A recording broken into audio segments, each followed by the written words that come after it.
आज परमेश्वर की कृपा है तो मैं एक नया ग्रंथ का शुरू करना चाहता हूं। कलीसिया को वचन की शिक्षा की जरूरत है।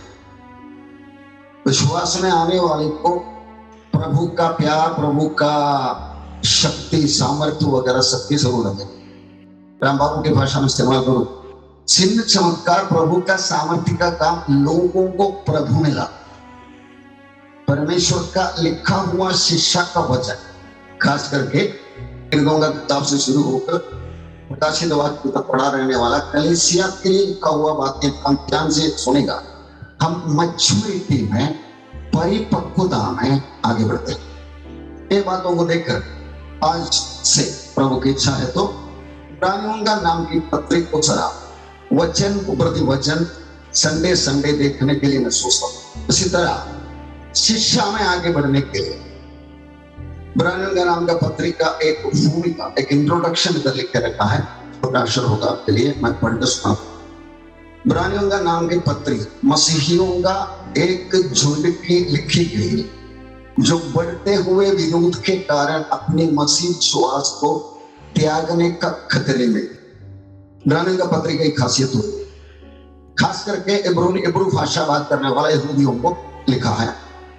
ये यहूदी लोग मूसा का परंपरा से सिखाया हुआ सिद्धांत, उत्पत्ति से मलाकी तक की किताबों के अंदर से दिया हुआ परमेश्वर का योजना, उसी को पकड़ के रहने वाला। अचानक यीशु मसीह का सुसमाचार सुना, वही है आने वाला मसीहा करके मालूम पड़ा। उसके द्वारा समझ अंदर के अंदर बात करने के द्वारा वो लोग यीशु के पीछे आए। यीशु के पीछे आया तो अच्छा लगता था, चांदी था, चंगाई था, प्रभु का आनंद महसूस करता था। लेकिन आगे आने वाला दिनों में जो मूसा की धर्म की देखभाल करने वाले वो लोग इतना हमला शुरू कर दिया, भयानक पीड़ा शुरू कर, साथ साथ गैर यहूदी अधिकारी लोग भी पीड़ा शुरू कर दिया। इसलिए वो लोग थोड़ा शक करना शुरू कर। याद रखो, ये आएंगे जिंदगी। यूहन्ना बपतिस्मा दाता यीशु को देखकर भविष्यवाणी करके बोला, देखो जगत का पाप होगा, वो छुड़ाने वाला परमेश्वर रहेगा। प्रोफेसी किया, देखते हो बपतिस्मा के लिए उतरते हो। बाद में एक बार चल के देखा, तभी भी ये बताया दुनिया का पाप होगा, वो छुड़ाने वाला परमेश्वर रहेगा। पवित्र आत्मा ने उसके अंदर दे दिया। लेकिन जब वो बंदी गृह में गया और यीशु का काम चल के गया, उसको संदेह, शक आ गया। उन्होंने अपने चेलों को भेजकर बोलकर भेजा, अब जाके पूछो आने वाला आप ही है क्या और किसी का इंतजार करोगे? प्रभु ने उसको सही जवाब भी दिया, जो हो रहा है ऐसा करके हम दे देते हैं, लंगड़े चलते हैं, गरीबों को सुसमाचार प्रचार किया जाता है, इस तरह की बातें बताते हैं। मतलब हमारे आत्मिक जिंदगी का प्रगति के मार्ग में थकावट और रुकावट आ सकती है। या ये सोचो मत कि एक बार यीशु मसीह में आ गया तो फिर जोहार मनाने का अनुभव नहीं है, बिल्कुल नहीं है।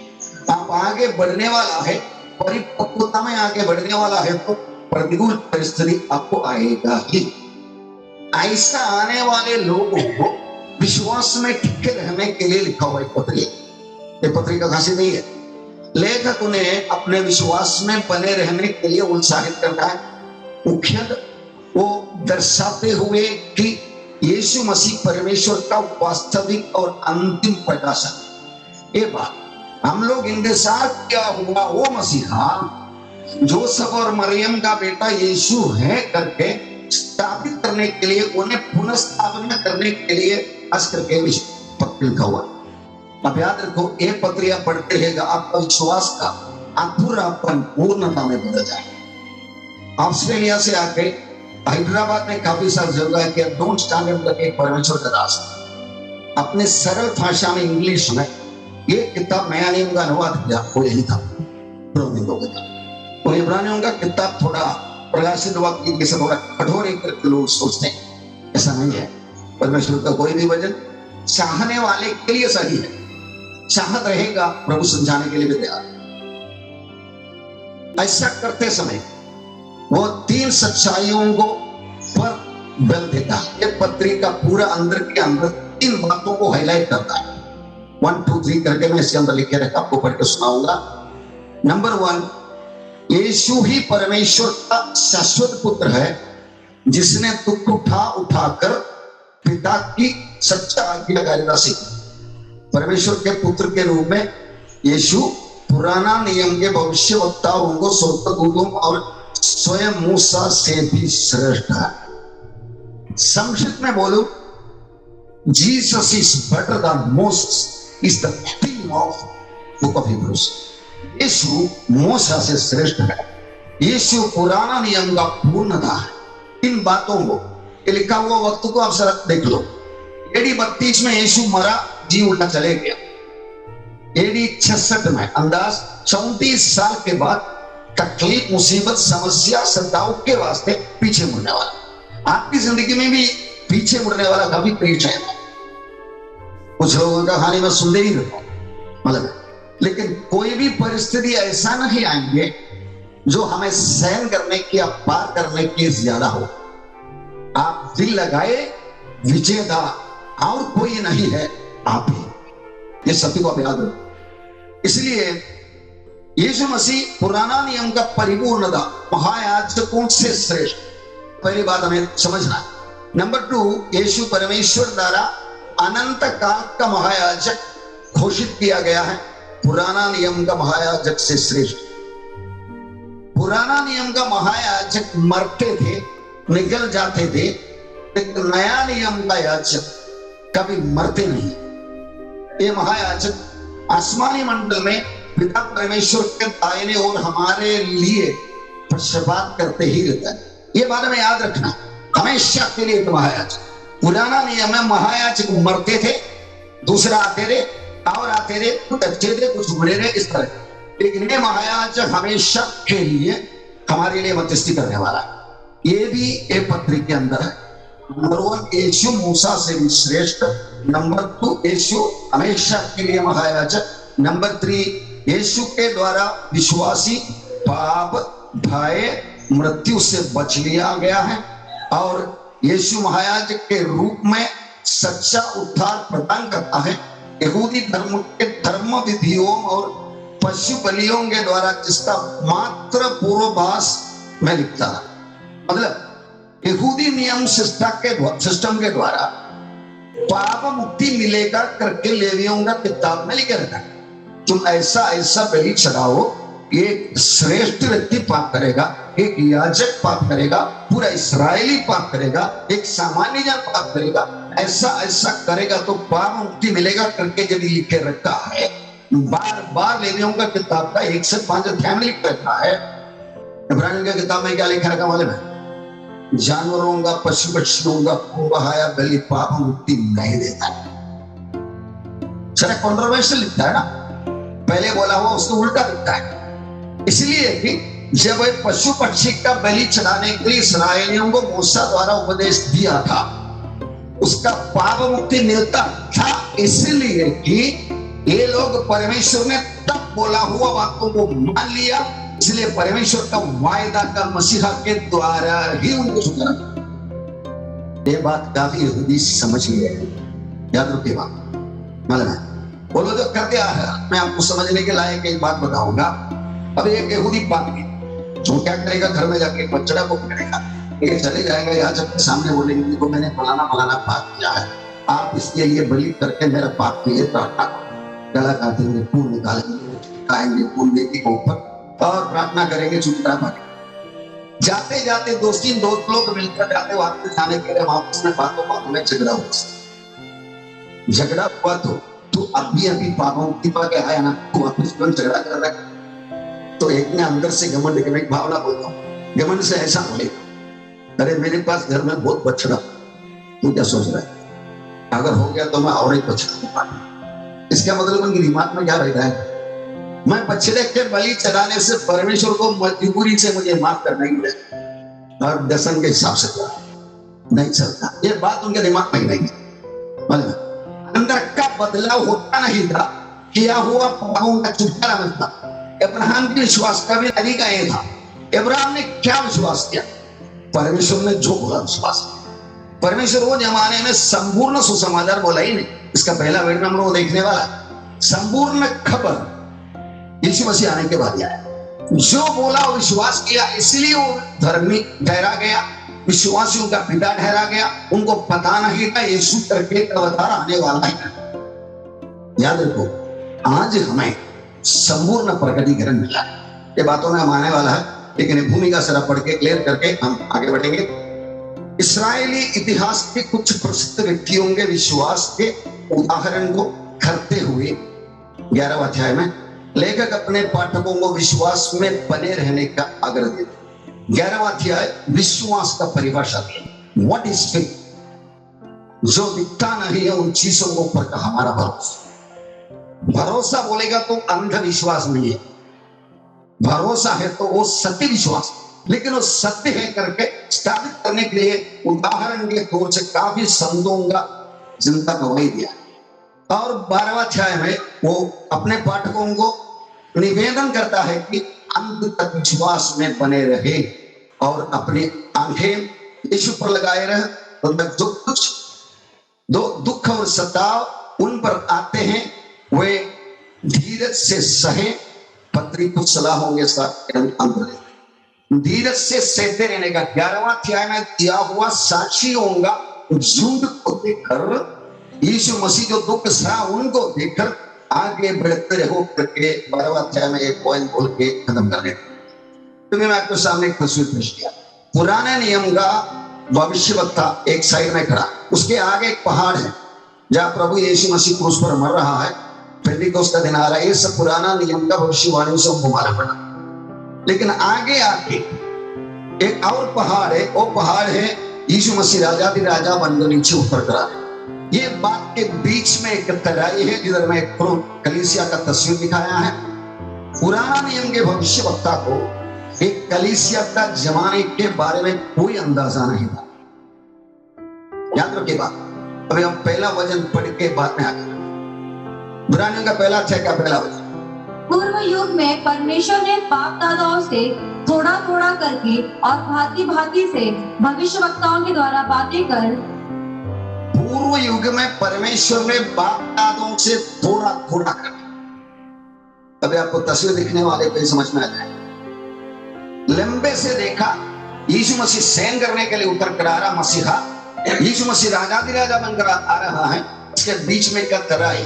आपको मालूम है प्रेरित लोगों को यीशु मर के जी उड़ने तक भी पता है ऐसा होने वाला कर मालूम है, क्योंकि वो लोग का विचार था मसीहा यहूदियों के लिए आएगा, अब्राहम की संतानों।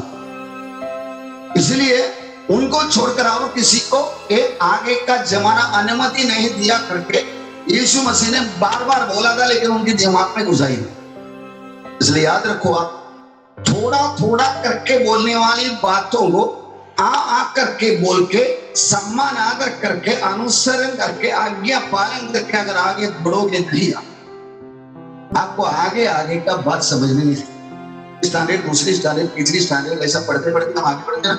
बच्चों को जरा कसीरा 8वीं में रखेगा तो उसको समझ में नहीं आता। इसी तरह युग युग में परमेश्वर ने बाप दादों से थोड़ा थोड़ा करके अब्राहम को थोड़ा ही बात किया, मैं दिखाने वाला जगह पर जाने के लिए तू तैयार हो जाओ, एक खानदान को छोड़, इतना ही बोला। मतलब उसकी जिंदगी का रास्ता देखेगा तो आज नया नियम की तराई में खड़ा रहने वाला हमको एक पता होता है, मालूम होता है कि अब्राहम कभी निकला, आइसक को बलि चढ़ाने के लिए बोला, आइसक की बलि के लिए पहाड़ पे लेकर गया। वो बलि वस्तु के बदले, आइसक के बदले एक बकरा को बलि करवाया। वो बकरा यीशु मसीह को दर्शाता। तो अब्राहम को पता नहीं था विश्वासियों का खुदा, हमको पता है क्योंकि हम एक कलीसिया का जमाने में। समझ में आ रहा है आपको? हम धन्य हैं क्योंकि हम लोग एक पीढ़ी में पैदा हुआ है, एक जनरेशन में पैदा हुआ है। क्योंकि हमको लेफ्ट साइड देखेगा तो यीशु मसीह का क्रूस और पुराना नियम दिखते, राइट साइड में देखेगा तो यीशु मसीह का राजा बनाने वाला बातों को दिखते। इन लोगों को दिखाई नहीं। भविष्यवक्ता लोगों को समझ में आते नहीं। दानियल भविष्यवाणी पढ़ते थे, इसका सब मतलब क्या करके पूछा 12वां अध्याय। दानियल को बोला, दानियल छापा मार के रख, ये सब आगे आने वाला दिनों के लिए। वो आने वाला दिनों में हम भी। हालेलुया, हालेलुया, धन्यवाद परमेश्वर। इसलिए हम आशीषित हैं। यीशु मसीह ने खुद बोला, तुमको पवित्र शास्त्र का भेदों को समझने के लिए वरदान मिला। प्रेरितों का पहला अध्याय का 6वां वचन, शिष्य लोग पूछा था, यीशु मसीह जी उठा, वो लोग बहुत चकित हो गया, आनंदित हो गया और बोला अभी अभी राजा शुरू करेंगे राज्य करके, ऐसा सोचा था। ये भविष्यवक्ता का वही ना सरिया। उसका 6वां वचन में एक सवाल का और जवाब पढ़िए। अतः उन्होंने इकट्ठे होकर उससे पूछा, हे प्रभु, क्या तू इसी समय इस्राएल को राज्य फेर देगा? मतलब उनका दिल में क्या था? यीशु मसीह मर के खत्म हो गया करके बोल के डर के मारे भाग गया। मरकुस में जाकर चुपके से बैठी, तब यीशु जिंदा होकर वापस आ गया तो उनका आशा पुनर्जीवित हो गया। तो सोचा अभी अभी इस्राएल को राज्य बुरा करे। थोड़ा कुछ वचन का जानकारी रखने वाला दानियल का 9:24-27 पढ़ा रहने वाले को पता भी होगा। 70वां सप्ताह की भविष्यवाणी में सब चला आशा रखा होगा अभी अभी यीशु राजा बनकर बैठेंगे, हम लोग मंत्री पोस्ट में, एमएलए एमपी का पोस्ट में बैठेंगे सोचते। लेकिन बीच में का तराई उनको ही पता नहीं था। आने वाला दिनों में कई तरीके से पवित्र आत्मा उनको समझाना शुरू किया। यीशु ने बोला भी था, तुमको बहुत कुछ बातें मुझे बोलना है लेकिन समझ में आएंगी। याद रखो प्रियो, जिंदगी का मार्ग पे आज्ञा पालन की रास्ते पर आप कदम नहीं रखोगे।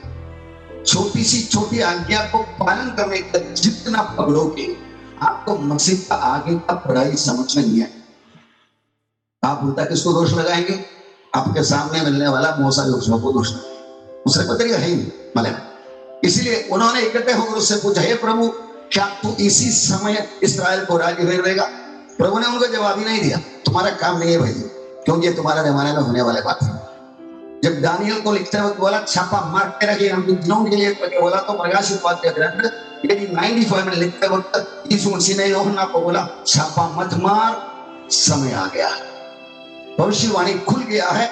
बातों को पवित्र आत्मा आकर 30-40 साल के अंदर कलीसिया के अंदर प्रभावित कर दिया है। इसलिए एक्टिव सुसमाचार आगे बढ़ता है, थोड़ा थोड़ा करके और भांति भांति करके भविष्यवक्ताओं के द्वारा बात की, अलग अलग तरीके से बात करें, अधूरा तरीके से।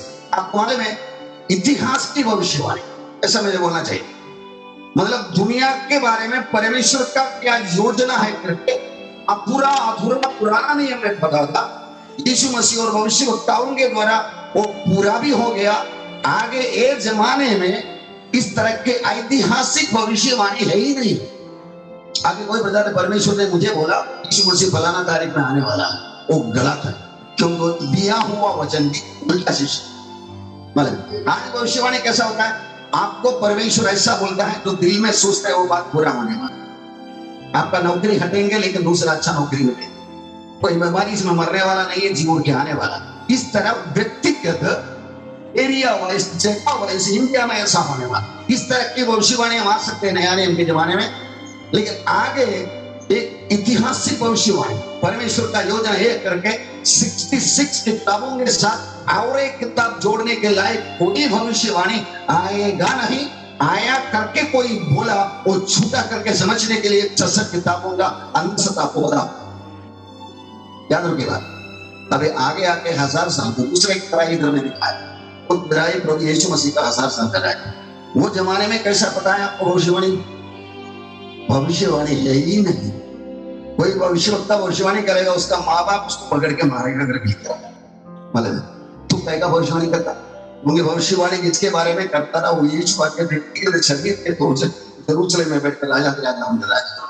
ये सब सत्य आपके अंदर घुसेगा, उसके अनुसार आपकी जिंदगी में बदलाव आप खुद लाएगा, तो आप आगे बढ़ने वाला बनेंगे, पीछे हटने वाला नहीं बनेंगे। याद रखो, हम आगे बढ़ेंगे। दूसरा वचन इब्रानियों का पहला अध्याय का दूसरा वचन पढ़े। आज 3 ही वचन में देखने वाला है, इसलिए पहला वचन में प्रभु यीशु के बारे में सुना, थोड़ा थोड़ा करके भांति भांति करके। अभी दूसरा वचन पढ़े। इन अंतिम दिनों में हमसे पुत्र के द्वारा बातें की, जिसे उसने सारी वस्तुओं का वारिस ठहराया और उसी के द्वारा उसने सारी सृष्टि की रचना की। ये तस्वीर में मैंने 3 बातें इधर हाईलाइट किया है। अंतिम दिनों में मतलब ये 66 के साथ AD 66 में एक ग्रंथ लिखता है, वो जमाना को अंतिम दिनों करके बताया जाता है। पेंटिकोस्त का दिन को भी ऐसा बना, अंतिम दिनों में ऐसे आत्मा उंडे लूंगा, भविष्यवाणी करेंगे, दर्शन देखेंगे वगैरह सब बोला हुआ अंतिम दिनों में करके बोला। मतलब ये जमाना जिसका आरंभ पेंटिकोस्ट में हुआ और रैप्चर में कदम होने वाला है, उठा लिया जाने में, वो जमाने को परमेश्वर का बुलाहट है अंतिम दिनों। इन अंतिम दिनों में हम शादी में आकर कर बोलेंगे अंतिम दिनों का अंतिम भाग में आज मैं खड़ा हूं। विश्वास करते हैं?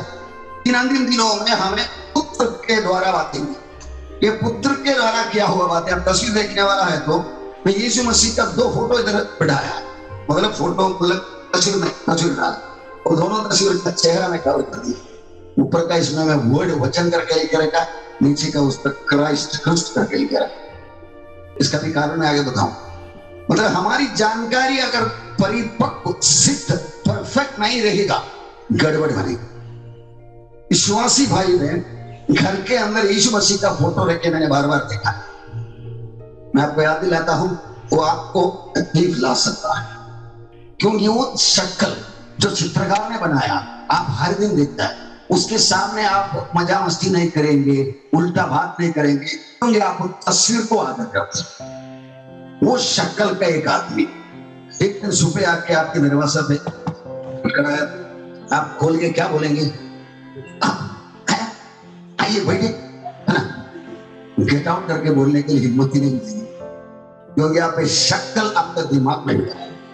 इसलिए व्यवस्थापन की किताब में मूसा बोलते हुए बोलता है, जब मैं तुमसे 10 आज्ञाएं बात किया, तुम्हारी आवाज सुना था ना, लेकिन शक्ल देखा था नहीं।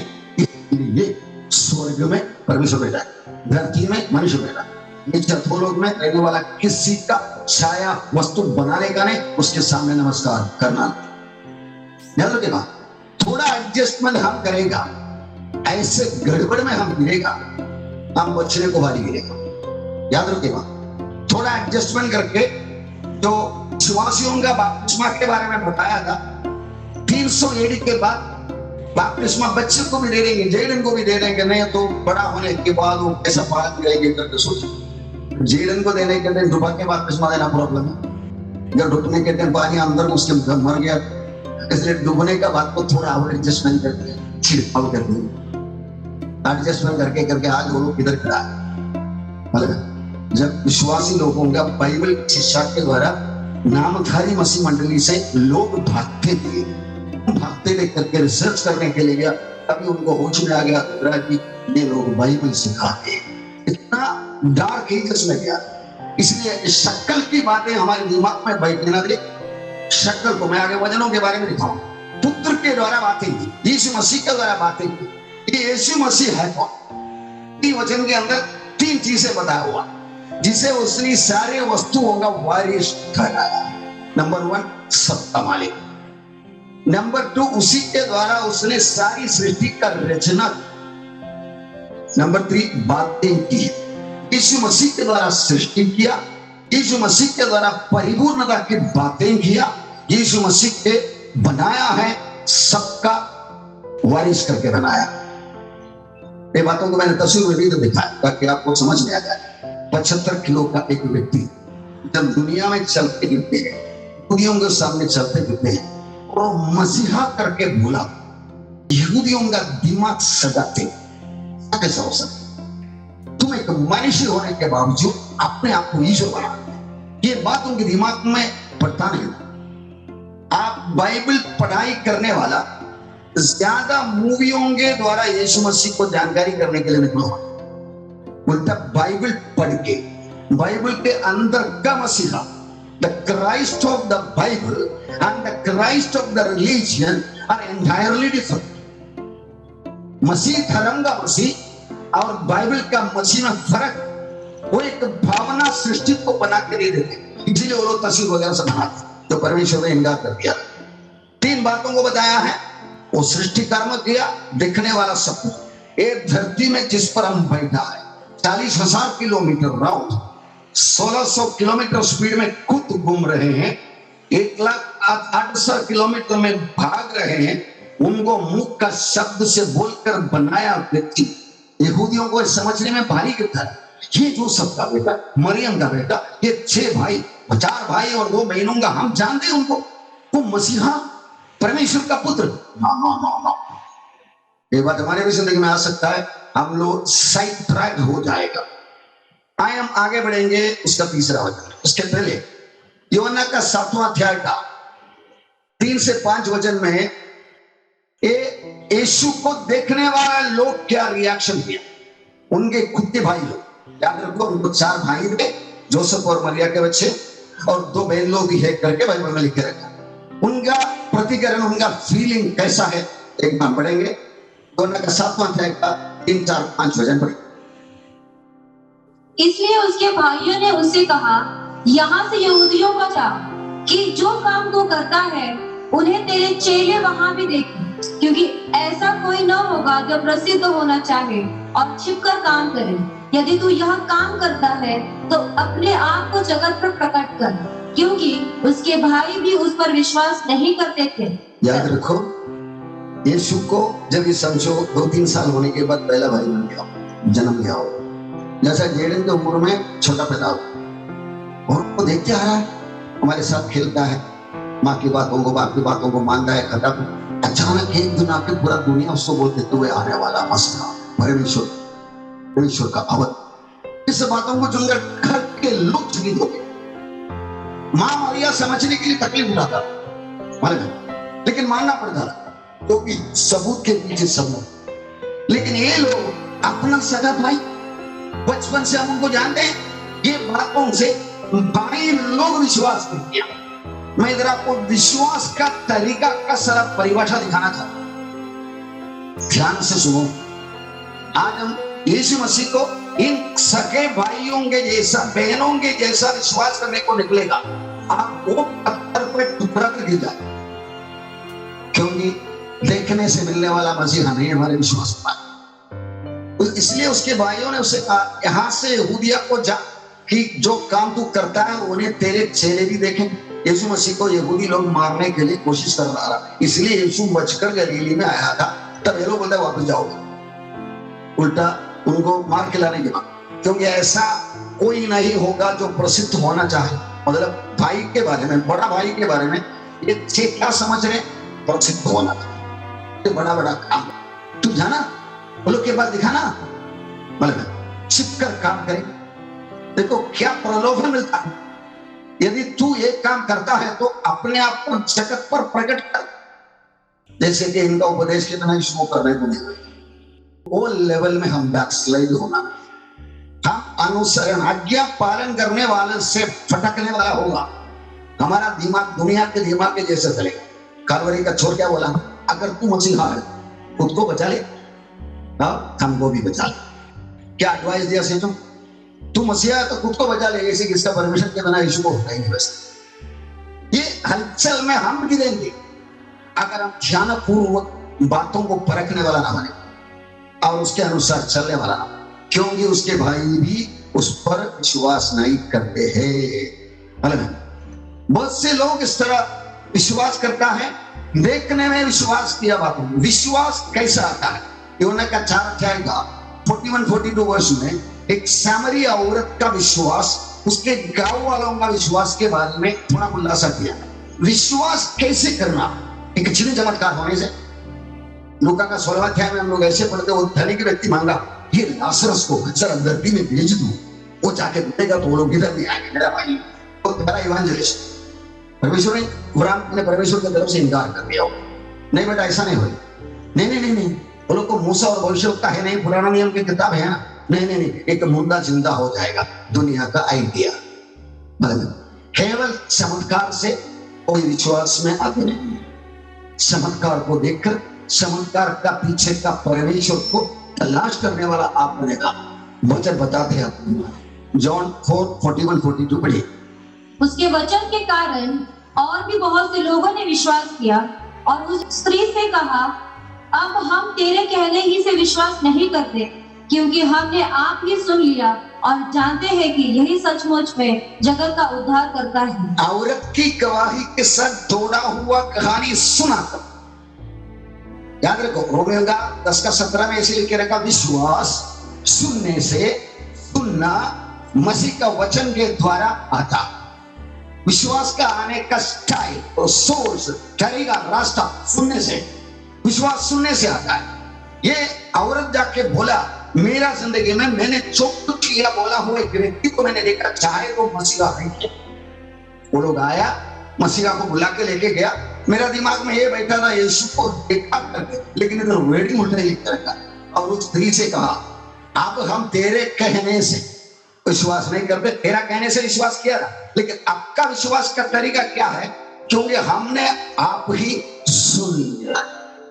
मैं सोचा था ऐसा लिखा होगा, देख लिया है। नहीं, सुन लिया। हमने उनका मुंह से सुन लिया, वही सुन लिया वचन। आज हम पढ़ते भी रहते, वचन आपके दिल में जाएगा। ये परमेश्वर का वचन है करके मैं मान लूंगा, तब याद रखो वो वचन को एक्टिवेट करने का काम परमेश्वर करते हुए, याद रखो। इसी तरह हम उनके मुंह से सुना, इसलिए हम विश्वास करते करके बता। इसका सिद्धांत, the principle of it is written in 2 Corinthians 5:16। 2 Corinthians 5:17 में हम लोग वो वचन अक्सर पढ़ते हैं, अगर कोई यीशु मसीह में है तो नया सृष्टि है, पुरानी बातें बीत गई है, देखो सब नया हो गया। लेकिन 16 में पौलुस एक सिद्धांत बता रहा है। पौलुस यीशु मसीह का समकालिक है, कंटेम्पररी है, लेकिन पौलुस ने यीशु मसीह पर विश्वास करने का तरीका क्या था? उन्हें देखा है करके। पौलुस देखा यीशु को, तब यीशु का चेले नहीं थे, लेकिन यीशु को देखा था। लेकिन आज का विश्वास काय करके पौलुस करेक्ट करके बता। पढ़िए, अतः अब से हम किसी को शरीर के अनुसार न समझेंगे। यद्यपि हमने मसीह को भी शरीर के अनुसार जाना था, तो भी अब से उसको ऐसा नहीं जानेंगे। आपको क्या समझ में आया? पौलुस बोलते हैं, अब से हम किसी को शरीर के अनुसार नहीं समझेंगे। शक्ल वाला, फोटो वाला, दाढ़ी वाला, उसको देखकर हम विश्वास नहीं करते। कौन बोलता है? जिसने यीशु को खुद आंखों से देखा, वो बोलते हैं। फिर कैसा विश्वास करते? यद्यपि हमने मसीह को भी शरीर के अनुसार जाना था, मैंने देखा है, लेकिन मेरा विश्वास का प्रिंसिपल वो देखा हुआ नजरिया के आधार पर नहीं है, ऐसा नहीं जानेंगे उसमें। इसका मतलब हम सुना हुआ वचन के आधार पर, मेरे लिए दुनिया में उतर कर आया परमेश्वर का पुत्र, आया, जिया, मरा, जी उठा, चले गया, वापस आने वाला वो मसीहा, मेरा मसीहा। मतलब हुआ घटनाओं के आधार पर हम लोग बपतिस्मा के लिए लोगों को पानी में उतारेगा, तब यही बात पूछते हो, बहन भाई, प्रभु यीशु आपके लिए दुनिया में मनुष्य बनकर आया, जिया, मरा, जी उठा, वापस चले गया, वापस आने वाला है, ये बात आप विश्वास करते हैं? मैं विश्वास करता हूं करके बोलेगा तो फिर हम बपतिस्मा का विधि में चलते हैं। विश्वास करने वाले को बपतिस्मा देने के लिए प्रभु दिया आदेश के अनुसार में तुम्हें पिता पुत्र पवित्र आत्मा का नाम है बपतिस्मा। द प्रॉपर स्टाइल ऑफ बपतिस्मा। मतलब एक जगह बपतिस्मा देने के लिए मुझे बोला, मैं अभिषिक्त दास होने के वास्ते बोलने को बोला, बस मैं बोलूंगा नहीं, मैं अभिषिक्त रहे ना रहे, मैं विश्वासी है। अचानक एक इमरजेंसी केस में मुझे किसी को विश्वास बपतिस्मा देना पड़ा, तो मुझे बपतिस्मा देने के लिए देखा, क्योंकि एक विश्वासी दूसरे अविश्वासी को उठार में आया, तो विश्वास बपतिस्मा देने के लिए अथॉरिटी। इसलिए बात प्रभु ने दिया हुआ आज्ञा, आपने किया हुआ घोषणा, इसके आधार पर मैं आपको बपतिस्मा देता हूं। इसलिए हम नसरों से नहीं, बोला हुआ बातों के ऊपर का भरोसे, परमेश्वर का वचन और लोगों का गवाही को छोड़कर, और उस बोलते हैं मैं वो याद का मसीहा को मेरा दिमाग से हटा दिया, वचनों से प्रकट हुआ, लिखा हुआ वचन के आधार पर प्रकट हुआ, वो मसीहा की बातों के आधार पर मैं आगे बढ़ूंगा। आगे हम यीशु मसीह के बारे में आगे बढ़ रहे हैं। मसीहा वो कौन है, कैसा है, उनकी पहचान। हमारा एक किताब का मुख्य विषय है Jesus is better than Moses. यीशु मूसा से बड़ा है। ब्राह्मण की किताब में बढ़ने वाला है, मूसा घर का नौकर है, यीशु घर का मालिक। ये फर्क में अंदर लेना है, समझ में आना। उत्पत्ति का पहला अध्याय का पहला आदि में परमेश्वर ने आकाश और पृथ्वी की सृष्टि की। मैं आदि में परमेश्वर करके लिखा है, ये परमेश्वर करके बोला हुआ पद बाइबल का त्रिएक परमेश्वर पिता पुत्र और पवित्र आत्मा को तीनों को लागू परमेश्वर बोलेगा। अब इसमें हम कैसे मालूम पड़ेंगे, हमको कैसे मालूम पड़ेंगे कि परमेश्वर के पद में किसको इशारा किया? यूहन्ना की पहला अध्याय का पहला वचन में वो इसका खुलासा परमेश्वर को देता है। आदि में वचन था करके बोलने वाला वचन। आदि में वचन था और वचन परमेश्वर के साथ था और वचन परमेश्वर था। देखो सारे सृष्टि उनके द्वारा हुआ करके इब्रानियों का पहला दिन जो कुछ बन गया मसीह के द्वारा हुआ। आदि में वचन था, वचन परमेश्वर के साथ था, वचन परमेश्वर। सृष्टि कर्म के साथ जुड़े हुए हर बातों पिता ने पुत्र को सौंप दिया। आगे पढ़ने वाला है, सृष्टि उसके लिए है, सृष्टि उसी ने किया है, इसीलिए उन्होंने अपना सृष्टि को बचाने के लिए मानव रूप धारण। ये मसीहा को जानने के स्टाइल में, तरीके में जान लिया तो ऑटोमेटिकली आप परमेश्वर पिता को जान। फिलिप्पुस ने बोला था ना, हमको पिता को दिखा दे। तो यीशु ने बोला, जो मुझे देखा है पिता को देखा। तुमको बोल रहा है पिता को दिखा दे। इस तरह यीशु का सही जानकारी। आइए हम यीशु की पढ़ाई में आगे बढ़ेंगे। कोलोसी का पहला अध्याय का 15, 16, 17, 18 वचन में कुछ बातें लिखे रखा है। यीशु है कौन, उसका पूर्णता किसने, कैसा, ये बात खुला बताया। पहला अध्याय का 15 वचन। वह तो अदृश्य परमेश्वर का प्रतिरूप और सारी सृष्टि में पहलौठा है। मैं अदृश्य परमेश्वर का प्रतिरूप। कुछ दिन के लिए दुनिया में मनुष्य बनकर उतर कर आया, वो अदृश्य परमेश्वर का प्रतिरूप था। जब जीसस दुनिया में चलता फिरता था, परमेश्वर दुनिया में चलता फिरता रहा। अदृश्य परमेश्वर का प्रतिरूप। 16 वचन पढ़े। क्योंकि उसी में सारी वस्तुओं की सृष्टि हुई, स्वर्ग की हो अथवा पृथ्वी की, देखी या अनदेखी, क्या सिंहासन, क्या प्रभुताएं, क्या प्रधानताएं, क्या अधिकार, सारी वस्तुएं उसी के द्वारा और उसी के लिए सृजी गई हैं। आप सर सुन दो ना, क्योंकि उसी में सारी वस्तुओं का सृष्टि हुई। सृष्टि का कंप्लीट कार्यक्रम होने के, स्वर्ग का हो अथवा पृथ्वी का हो, देखी या अनदेखी। हम लोग साइंटिफिक लेवल में अनदेखी बातों को, इलेक्ट्रिसिटी, मैग्नेटिज्म, इमोशनल फीलिंग वगैरह सब हम लोग बड़ा बड़ा बात करते हैं। ये सब यीशु मसीह का सृष्टि करा। हमारा फीलिंग्स, दुख होता है, आनंद होता है, ये फीलिंग का सृष्टि करता है यीशु। ये बात जरा समझ लिया, हम उनके सामने अपना सिर नहीं जिंदगी झुकाने वाला बन जाते। प्रभु आप मेरा सब कुछ। हम गाना में गाते ना, यहोवा मुझे तेरी जरूरत है, मैं उसको बदल के गाता, यहोवा तू ही मेरा सब कुछ। मैं तुम्हें बीमार हो गया, तुझे जरूरत है। जब मुझे पैसे की जरूरत है, तुझे जरूरत है, बात में काम रहा। ये नहीं है, यहोवा तू ही मेरा सब कुछ है। एक गाना को जो भी लोग लिखा है, एक अजमा के देखने का फीलिंग मेरे अंदर। लोग लिखा है करके मुझे मैंने लिखा है गाना है, हम तैयार है तू जल्दी आ जा। इसका मतलब वो तैयार नहीं है, हम तैयार है, वो नहीं। वचन में लिखे रखा है, राज्य का ये सुसमाचार जगत के अंत तक प्रचार किया जाएगा, बाद में अंधा जाएगा। अंधा आना है तो हम हमारा ड्यूटी पूरा करना पड़ेगा। तू राज्य अभी स्थापना करके देने वाला करके चले लोग ने पूछा था मसीहा आमने सामने, तो बोला ये सब काम तुम्हारा नहीं है। तुम्हारा काम क्या है? पवित्र आत्मा तुम पर आएगा, तुम यरूशलेम में यहूदिया समारिया दुनिया के छोड़कर बातें करते रहो, अपना ड्यूटी पूरा करो। इस तरह यीशु मसीह आ रहा है, बन फिरा हुआ, ऐसे कुछ समाचार नहीं है। यीशु आने वाला ही है, लेकिन तुम मरने वाला है, मरने से पहले बन फिराओ, जीवन में आ जाओ। यही यीशु समाचार। सारे सृष्टि का सृष्टि करता, सिंहासन, प्रभुताएं, प्रधानताएं, अधिकार, सारे वस्तुएं, आगे का वर्डिंग आप ध्यान रखो, उसी के द्वारा और उसी के लिए सभी। Creation is for him. यीशु मसीह के द्वारा बनाया हुआ सृष्टि उनके लिए बनाया। आप इस बात को दिल में रखकर बाइबल में राउंड मारेगा। जोशुआ के जमाने, मूसा के जमाने में एक चट्टान उनके पीछे पीछे चलता था, तो चट्टान से वो पानी पीता था। तो आत्मिक चट्टान मसीह आकर के भला कोई विश्वास जाएगा। जोशुआ की किताब में लिखे रखा, जोशुआ एक दिन बाहर तो तलवार लेके कौन हो तुम? हमारे पशुआ आएगा, दुश्मन के पशुआ। तब उन्होंने बात किया, मैं आज यहोवा का सेना नायक बन गया है, आ गया है। तो खड़ा हुआ जगह पवित्र है, जो तनेगा मतलब सृष्टि के पीछे घूमते रहने वाला सृष्टिकर्ता, उसके लिए बनाया। वो सृष्टि को छोड़ता नहीं।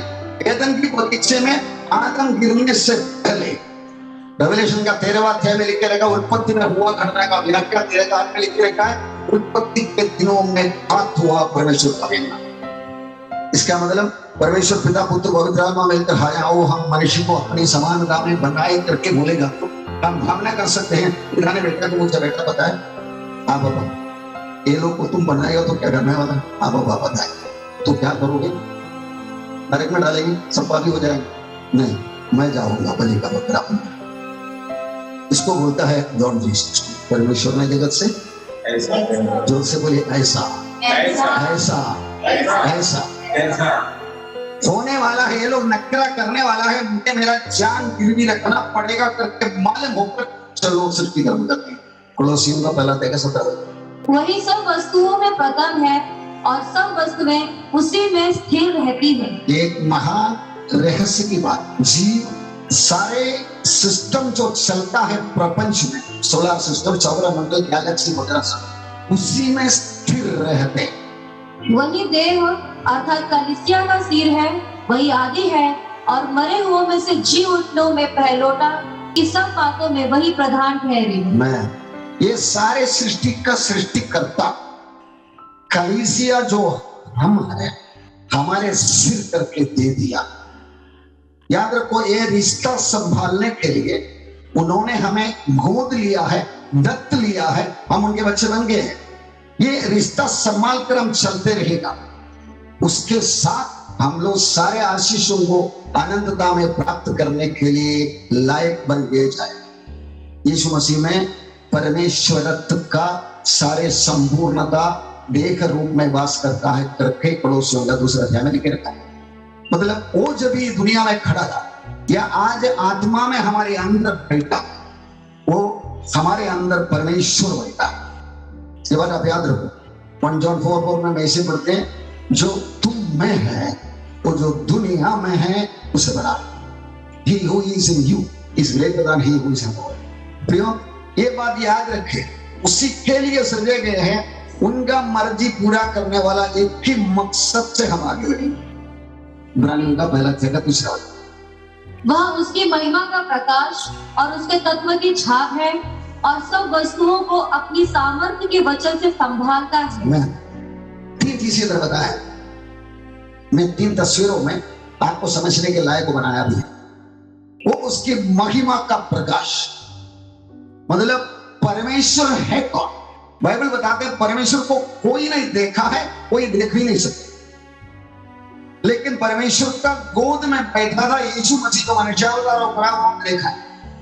महिमा का प्रकाश हमको जितना समझ सकता है परमेश्वर के बारे में, वो सब कुछ यीशु मसीह में है। आपको परमेश्वर का परिभाषा हु इज गॉड, यीशु को ये बोलना ही पड़ेगा। आपको समझने के लायक कुछ भी बातें परमेश्वर के बारे में हो सकता है आपके दिमाग में हो।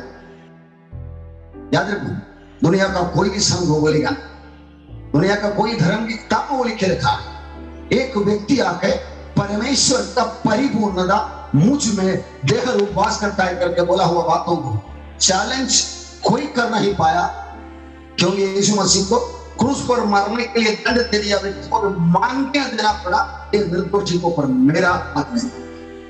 क्रूस पर चढ़ाया, सूबेदार ने बोला ये धर्म नहीं था, सबूत के साथ स्थापित कर दिया हुआ।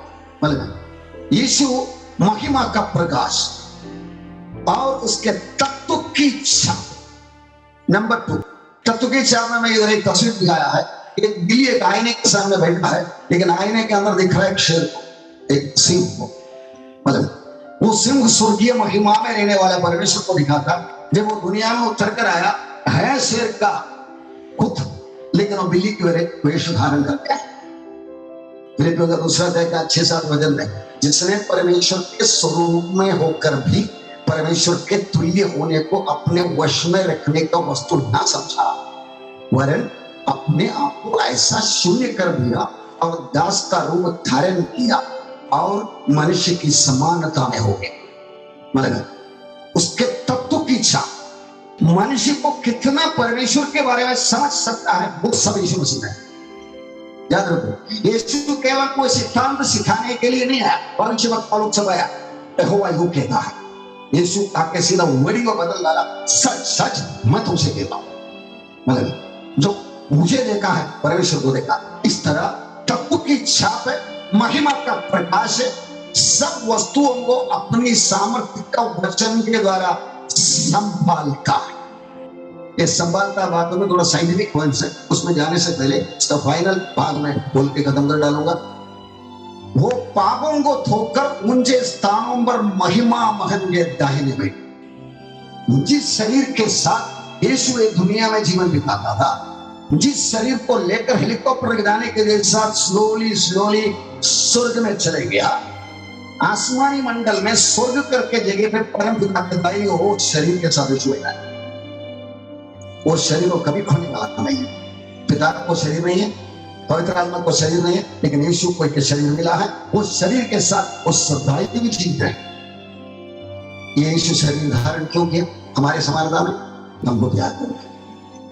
परमेश्वर का सृष्टि को सरस सोच के इतना बड़ा प्रपंच, हमारा धरती 40,000 किलोमीटर कर रहा हो, इसके ऊपर हम बैठे हैं। वो 23 डिग्री ठहरा हो, 1600 किलोमीटर में घूम रहा है, 1,08,000 किलोमीटर में भाग रहा। हमको कुछ लग रहा?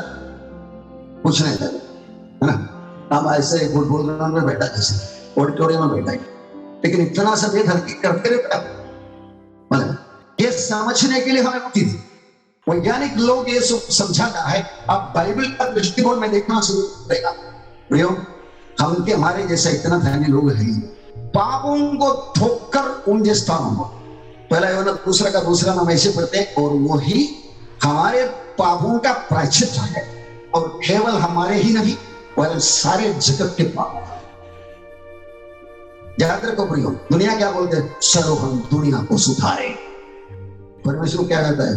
तू पहले सुधर, बाद में हम मिलकर सुधारे। Without me you can do nothing. यीशु मसीह ने बोला, मेरे सिवा तुम कुछ नहीं कर सकते। पहले तू बदलना है, बदला हुआ तो मैं तेरे साथ रहूंगा और बना सकते। क्रिस्ती धर्म ने किया हुआ बात है, चलो हम दुनिया को यीशु मसीह का ऑर्डर के जैसा बनाएंगे।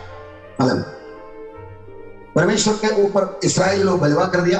परमेश्वर ने बोला मैं इनके साथ चलूंगा, इसलिए ये लोग जब मर के खत्म हो जाएंगे तब तक मैं इनके साथ चलने वाला है ही नहीं करता। मूसा को बोला, तब लोग बचाता किया, तापड़ तो उड़ी मारा, जा लड़ाई करने के लिए कुछ लोगों को मार डाला।